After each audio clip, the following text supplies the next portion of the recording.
On the morning of February 1st, a woman was reported missing from her home in the foothills north of Tucson, Arizona. Her phone was still inside, her purse was still inside, her shoes were gone, her medication was gone, and there was blood on the front porch. That was 65 days ago. Nancy Guthrie has not been found. On the evening of January 31st, 2026, Nancy Guthrie, an 84-year-old woman, was dropped off at her home in Catalina Foothills, a quiet residential area outside Tucson, by her daughter Annie and son-in-law Tommaso. According to security data reviewed by investigators, the garage door opened and closed. She was inside. That was 9:48 in the evening. No one saw her again. The following morning, Nancy did not appear for a virtual church service at a friend's home. That absence prompted a call. The call prompted more calls. By noon, her family reported her missing to the Pima County Sheriff's Office. That detail was noted, but something else had already happened overnight. According to digital forensics records, the doorbell camera at Nancy's front door went offline at 1:47 in the morning. 25 minutes later, the camera's internal software registered movement. Investigators initially stated there was no footage available because Nancy did not have an active monitoring subscription. That explanation held for days. It didn't hold for long. The FBI assigned digital forensics teams to work through the back-end software, layers of data that standard systems don't surface automatically. 10 days into the investigation, they recovered it. The footage showed a figure approaching the front of the home in the early morning hours of February 1st. The individual was wearing a black balaclava, dark gloves, and a backpack identified by investigators as a black Ozark Trail hiker pack, 25-liter capacity. The figure attempted to cover the camera with one gloved hand. When that didn't work, they pulled a plant from the yard and used it to block the lens. The FBI described the individual as a man of average build, between 5 feet 9 and 5 feet 10 inches tall. He was carrying what appeared to be a gun holster. Authorities released the footage publicly on February 11th.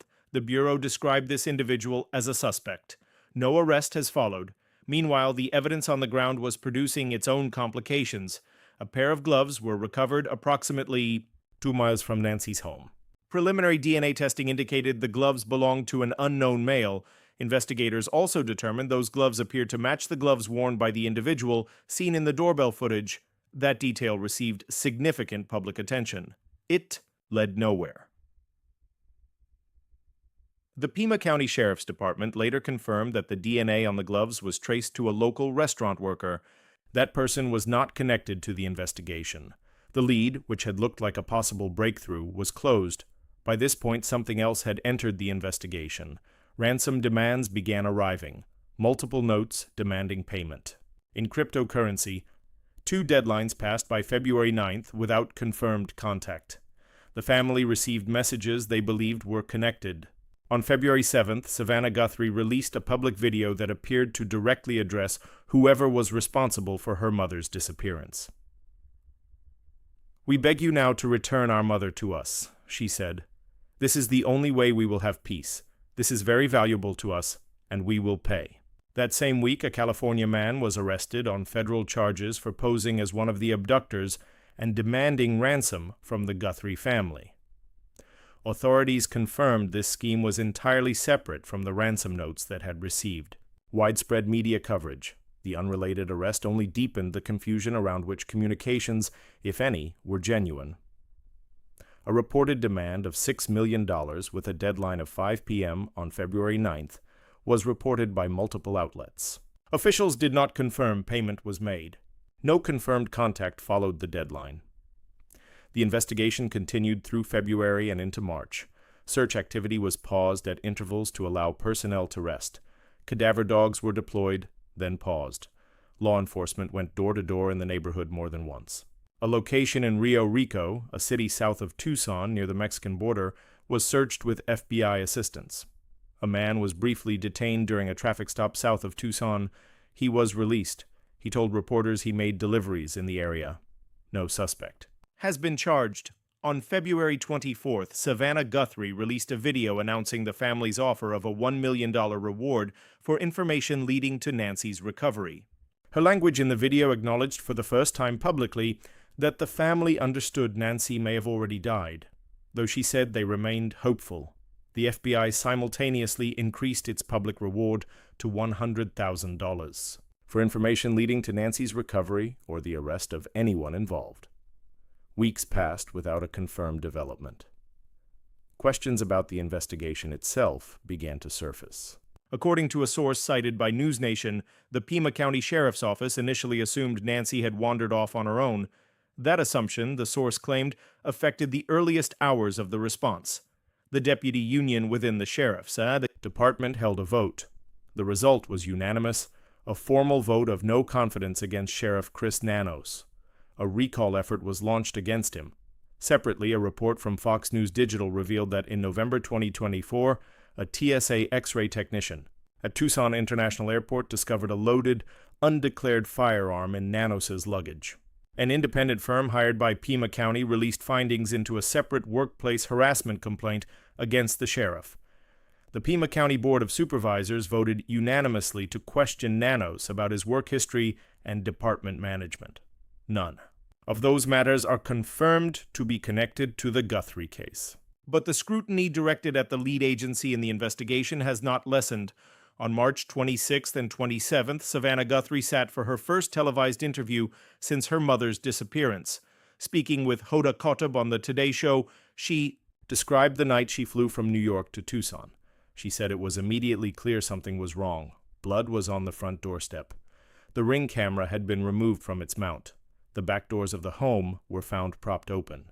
"We are in agony," she said.